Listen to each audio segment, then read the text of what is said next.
Alright, so guys, it's my second to my last day here in San Francisco, and I'm going back to Ukraine. Despite what everybody says, and despite what the news says about Russia, I'm going back.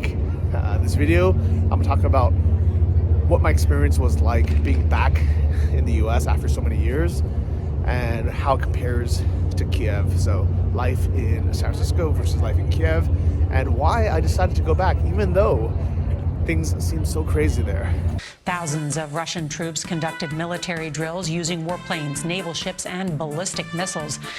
All right, guys, as you can probably tell, I may or may not already be back in Kiev.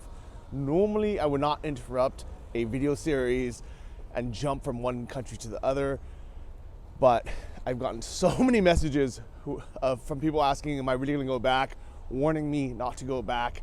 They're like, watch the news, here's this article, I heard this. So in the end of this video, I'm gonna address all of that and why I came back to Ukraine. I hate San Francisco so much and what California has become that I'd rather come back to the freezing cold with the potential of war than to stay in San Francisco or California any longer. So watch to the end and you're gonna see why. I'm taking a little walk around with my parents. This is the ferry building. It's a beautiful day. It's funny because weather-wise, like on paper, there's no reason for me to go back. The weather actually is very good right now. Normally it's pretty foggy here in San Francisco, but this week has been really good. It's been sunny. It's like 16, 17 Fahrenheit, which is, I think probably in the 60s. I don't know, 16, 17 Celsius, which is in the 60s. Meanwhile, it's negative in Ukraine and it's snowing. So weather actually here is really good. And I'm staying with my parents, so my cost of living is really low. I'm not paying for a hotel or anything. Yet, I'm still going back. Hey guys, how you doing? How you doing, buddy?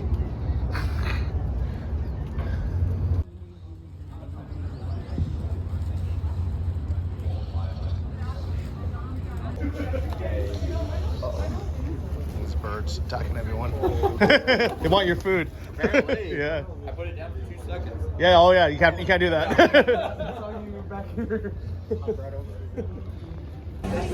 It's funny. I was here during the weekdays, and it was completely empty. Like this whole Embarcadero downtown area. But on the weekends, actually, it's packed. There's people like hanging out, eating, just enjoying life. I think on the weekends, San Francisco is still pretty happening, even though downtown. But the weekdays, like there's nobody here. It's like it literally goes down.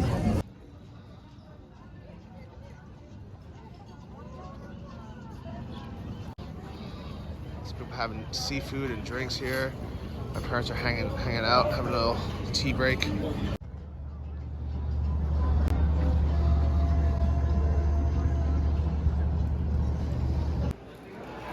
So here's all the shops in San Francisco. This is a Blue Bottle, one of the better coffee places. Definitely 2 or 3 times the price of Ukraine.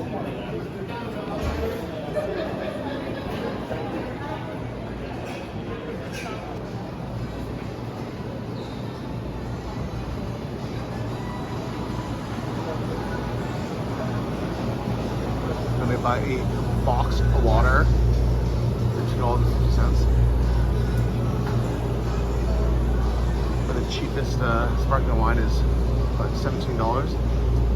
That's crazy.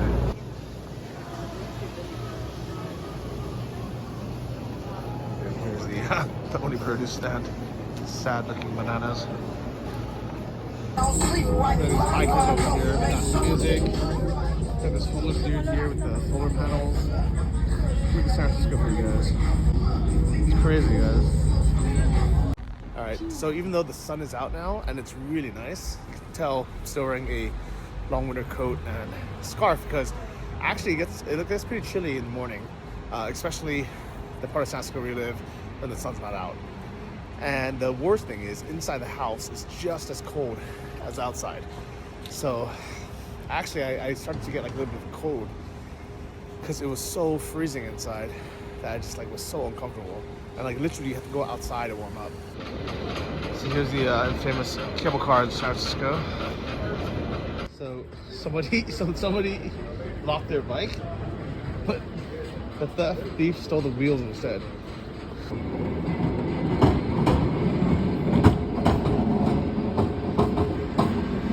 Right, so it's really hard to explain this, but I swear to God, my parents' house inside, and not just my parents' house, like I went to a bunch of my friends' houses as well in San Francisco, and their parents' places as well, my aunts, everyone. There's no insulation in these old houses, and all the windows are like single pane. There's no central heating, and the wiring for these houses are so old that you can't really plug in heaters unless like. So usually people kind of just tolerate it. They just wear a couple sweatshirts inside, and I hate it. Like I think other people, they can handle it better than me. I can handle the cold if I can go somewhere to warm up. But after 5 days of just being cold, even when I'm at home, I start getting sick and I start getting miserable. So even though Ukraine is way colder than San Francisco, I would rather be there and be warm 20 hours a day, especially while I'm sleeping, than be here and be warm only when I'm outside under the sun. Another thing about San Francisco is, I don't know, like I feel like it's lost its soul, its charm. A lot of people have kind of just been avoiding strangers now. It's kind of like everyone just kind of does their own thing nowadays. And I had this feeling, but then also a lot of friends confirmed it. It's like, yeah, San Francisco's really changed, where people just distance from each other, not just physically, but emotionally, and kind of like, you know, in general as well. This kind of sums up the state of the financial district here.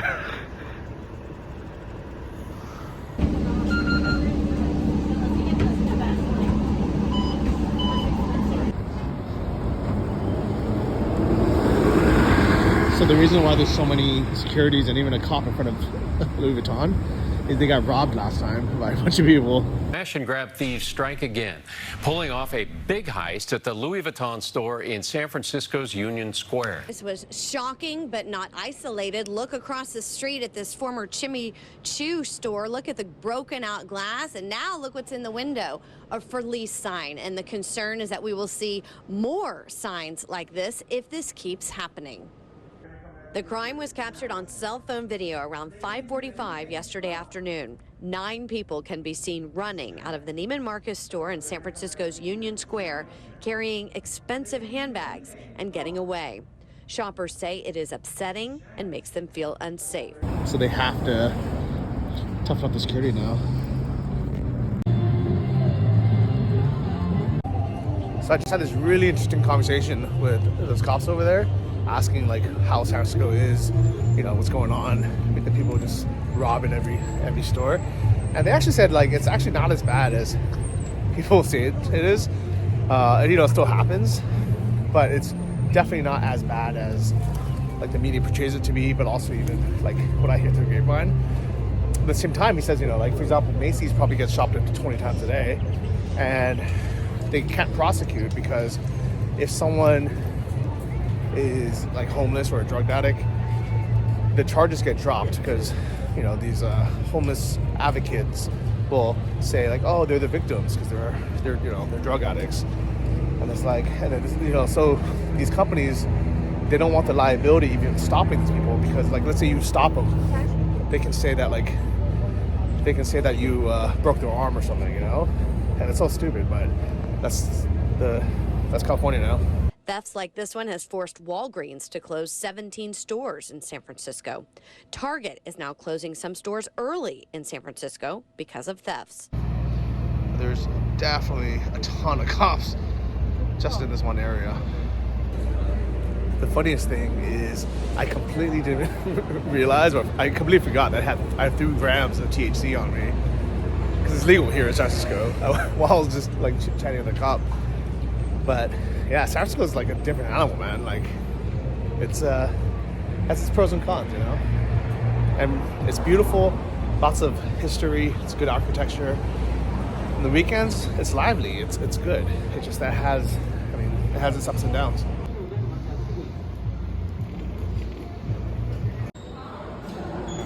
we're about to go to the Cheesecake Factory. Alright, we at the Cheesecake, guys. This is the spot right here.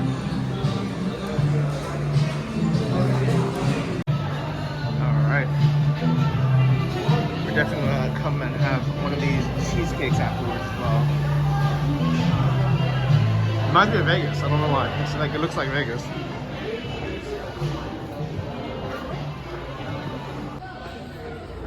Alright, here is Union Square. Yeah, that's bad.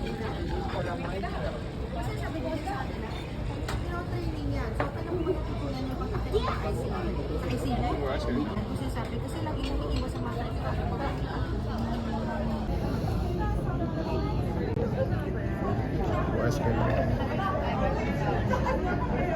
Angel hair? That's for them. Some little hat? Thank you. Of course. And would you Yeah, like big more chocolate. water? Yeah, please. And do you have like a small plate for them to share? Sure. Well, We'll grab you one. Oh. That's heavy. You're strong. Thank you. Good job. All right. This is as American as you can get. This is chicken and biscuits, which is literally chicken kind of in gravy with mashed potatoes and 2 buttery biscuits. And my parents got the shrimp and angel hair pasta. So one big difference between living in Ukraine or Europe or even Thailand and living here is portion sizes. Here in the US, I can never finish my food. And I'm a big guy, I eat a lot. And I always have to get my food to go.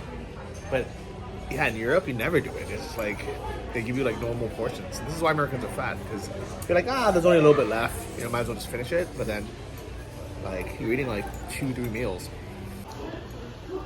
Like, I still have like a third of my food left. So I'm like, okay, I could just finish it, but it's good to take it home. But the one difference is service is so good in America. Like, they're so polite, they're so friendly, they like chit chat with you. In Ukraine, it's like, what do you want? Что ти хотите? Yeah, nah, take, nah. Alright. Ooh, we have our coconut cheesecake. Thank you very much. Of course. Appreciate it. No problem. 哎，我们需要一个 three spoon, right? Three spoons? Yeah. No problem. It's a meal. No, that's a dirty one. So another difference between the US and the rest of the world is here, you have to give them your actual credit card and they take it somewhere to charge it. And it's no longer a 10 or 15% tip. It's 18 to 22 is suggested nowadays. And you have to do math. So 12 plus 61 is what, 73.21?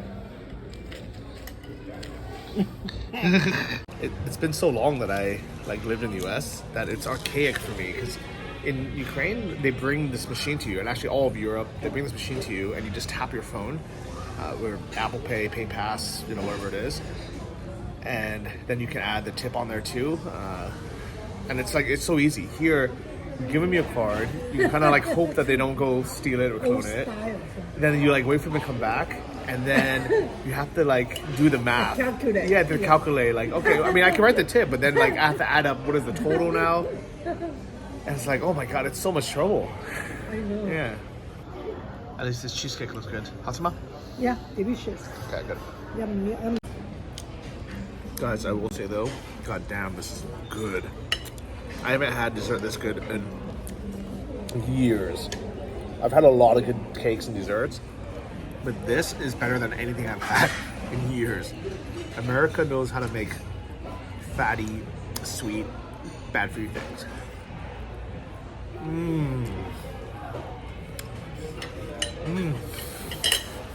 So full. Conflicts going on all the time. Just crackheads. Oh, I thought so. Is that the manager walking?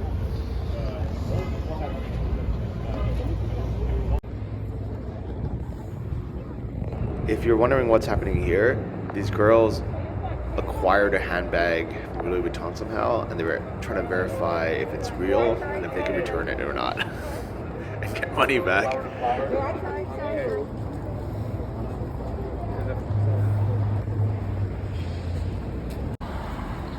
So for the Chanel, they also have these cops. I think you have to nowadays. It's crazy.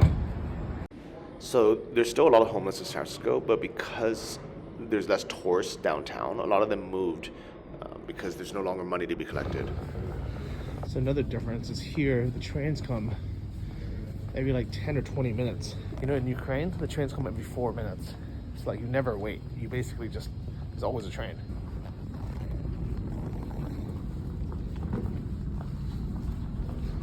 Okay.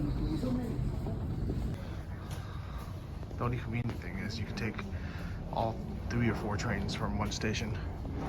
Except for the L that goes to our house, hasn't been working for a few months.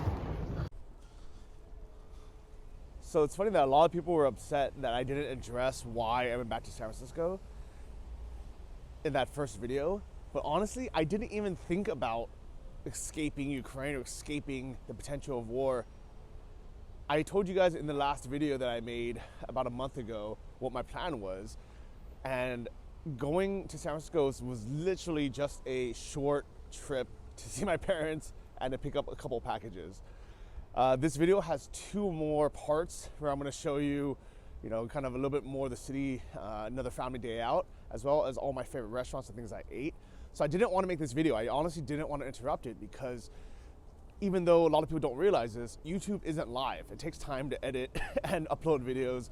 And if it was like a, you know, actual like movie or Netflix series, it might take 6 months to a year to come out. For YouTube, it's a lot faster. So my videos normally come out within a week, maybe 2 weeks. But if it's gonna be like a series like this one, you know, normally it's gonna be 1 or 2 weeks behind.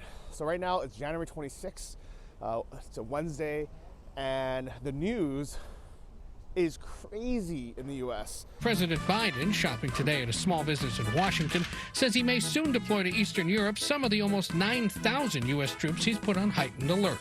I may be moving some of those troops in the nearer term. Several thousand U.S. troops already in Europe also could be repositioned, but the growing Allied response force is still no match for Putin's roughly 100,000 troops on the ground. It's insane. Literally all over, like any channel, all they're talking about is the potential war with Russia and Ukraine. Everybody's messaging me. My mom has been calling me, freaking out, saying that her friends are calling, saying, you need to tell Johnny to come back, move back to San Francisco. You know, like I saw this on the news, you know, that, you know, Kiev's getting invaded any minute now, that there's troops everywhere. You know, it must be so dangerous. Like everyone must be panicking and freaking out. One of my mom's friends was actually had the audacity to say, the stock market in the US has crashed because of the war in Ukraine. I'm like, what does that have to do with Americans, number one? What's that to do with the financial market? And what's that even have to do with any of you? I appreciate people's concern, but when everybody messages me, like spreading this fear and saying, you know, hey, I heard of this, here's this news article, here's this video I saw, that's not being helpful, guys. That's fear-mongering, especially if you don't have any inside information, or if you don't live here, or you don't have any connection. Like my mom, I know she cares about me, and that's why she worries and sends me these voicemails in the middle of the night, literally like 2 in the morning when she should be sleeping. Johnny 我就是因为看了那个电视，也不是只有我看了。那个苏阿姨也看了，苏阿姨打电话给我，她也是讲得好那个好可怕的样子。苏阿姨一直叫我说叫你回来。Do you think that's healthy for her to have her friends keep her up like at night worrying about me when her friend doesn't know anything about Ukraine? She's never been here. She doesn't know anything about politics or the political situation. All she knows is what she sees on the news. No, it's not healthy for her. It's not healthy for me. I don't want my mom worrying. Like, I'm not stupid, guys. And I like, if something was really happening, I would just leave. I would have stayed in San Francisco, or I would just hop on a plane, literally anywhere. I have money and a passport. I can go to Thailand. I can go to Sri Lanka. I can go to Mexico. I can even just drive over to Poland if I need to. Like I can literally just take a taxi and just drive to the next country. I can go back to Lithuania. There's so many places I can go to. I'm very fortunate where I know a lot of my Ukrainian friends, a lot of Ukrainians in general, just don't have that option. You know, they can't leave even if they wanted to. But trust me, they are not nearly as worried as everyone else who doesn't live here. Everyone in the US or in Europe or even Australia messaging me saying, Johnny, what is happening? What are you gonna do? Let me get some food here and go somewhere warm and explain to you a little bit more. All right, so first, why did I go back to Ukraine? And it's because things, even though in the news it seems really bad, it's all going according to what I predicted in the last video. I said that most likely they're gonna start voluntarily evacuating Americans, as in like go on a commercial flight home, so we don't have to pay for you to emergency leave, or we don't have to worry about you if something does happen. And to be fair, when I flew back, actually, that didn't even start happening yet. But I knew it was going to happen. Like I said it in there in the video. Also, the cyber attacks, I knew that was going to happen as well. So unless bombs are dropping or there's actually physical war in Kiev, I'm not going to leave. The biggest kind of threats are going to be attack on infrastructure, like if the internet goes down or the electricity grid gets attacked, which could still happen. And in that case, I'll probably leave. I'll talk about this more in another video, but really, it's not as bad as the US and Western news medias make it look. You have to ask yourself, why do they care so much? Why are the news reporting about Russia versus Ukraine so much? How does this actually even affect America? How does this affect, a lot of countries? And it doesn't that much. America is just so tired of hearing about COVID that all the news anchors they're so tired of talking about it, they're tired of writing about it, and Americans are tired of seeing it. So they just jumped on this news story, like, oh my God, finally there's a war happening, so we can get people's minds off of COVID, how terrible the US economy is doing, and also all the how terribly our government's doing. So like in San Francisco, like the government, like with all this happening, like you saw it, like San Francisco downtown is a ghost town now. On the weekends, actually it's still pretty vibrant. People, a lot of people work from home or they commute into San Francisco. So on the weekends people are still going out and it's more normal, especially on a sunny day like we had. But on the weekdays, you saw it's completely dead. And a lot of stores are closing. The stores that stay open, they need to hire actual SFPD or armed guards to stand there because of how many robberies they're having. The US is screwed. And the economy has been screwed for a long time. It was just propped up by us printing so much money.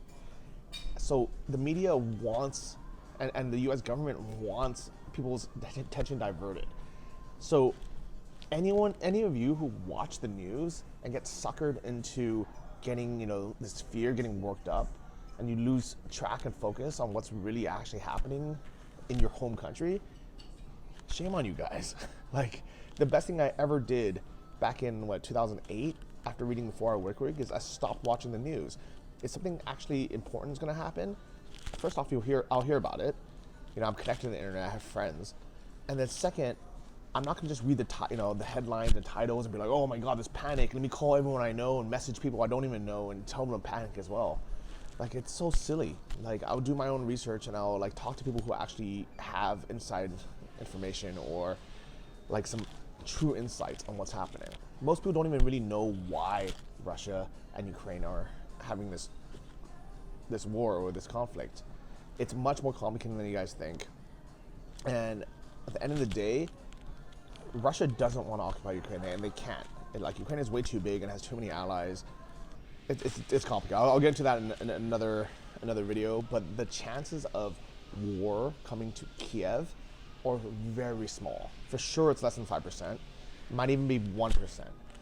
And so for me not to come back to my home, and to be fair, if I didn't have a house here, if I didn't have friends here, if I didn't have a life here, then the prudent thing would be not to come here right now, right? So if you're planning a trip or you're thinking, oh, maybe I'll just go on vacation, like, don't come right now. There's no reason to come right now, right? Wait till summer, or wait till, go somewhere else.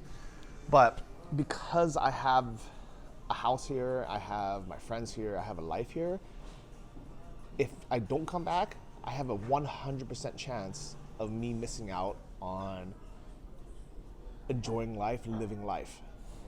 I can have fun in Mexico, I can have fun in Thailand, but I wouldn't be progressing my actual life itself, right? And for anyone who lives in fear, they're afraid to travel, they're afraid to go places, you're 100% missing out on living life versus a 5% chance of something going bad and then me needing to, drive 10 hours to, outside of the city route, to Western Ukraine or to Poland or something, or to hop on a flight. Like, it's like the chances of that happening are so small, and I have so many escape plans, as I mentioned in my other video, that it doesn't concern me. And literally none of my friends are leaving. Like, all the guys I know that live here, and these are smart guys, they're not leaving. Like, even last night I went out to dinner with 3 diplomats, and then they all work for the U.S. Embassy. None of them are leaving. Like, the U.S. Embassy gave them an option to say, like, hey, if you have family here, if you have pets here, and you want to leave, go ahead.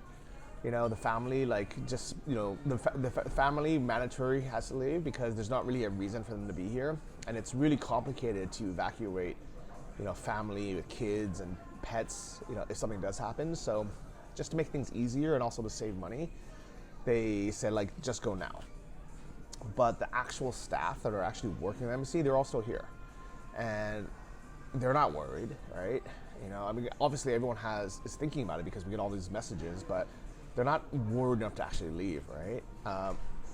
My buddy Frank actually prank called me saying, hey Johnny, I'm getting on the next flight out. Do you want to come with me? And I was like, really? Are you freaking serious? And he's like, no, I'm playing with you. So the only people who are leaving are people who are extremely fearful, but they probably get scared with everything, right?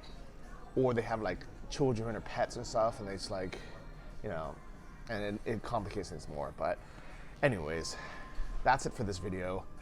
I didn't want to interrupt this San Francisco series because there's 2 more videos in this. I hope you enjoyed it, but I needed to get this off my chest and you guys out of my DMs. Feel free to leave a comment on this video, but do not DM me unless you happen to work for KGB in Russia, or if you, if you have like some actual information, then yeah, share it with me. But if you just watch the news, like all these other mindless trolls, don't message me because I don't have time for that. Like I have the news, I have internet, like I can see it myself. All right, take care guys, and tell me if you're in my position, if you would have stayed in a city that you didn't like San Francisco, or you would rather have came somewhere like this. I'm curious what your thoughts on what you would have done in your situation. Obviously I made my choice, but I am curious what you would have done. So, just to show you guys, life goes on as normal here in Kiev. We're just having lunch. Nobody's really talking about it or thinking about it. Just life goes on. Life goes on.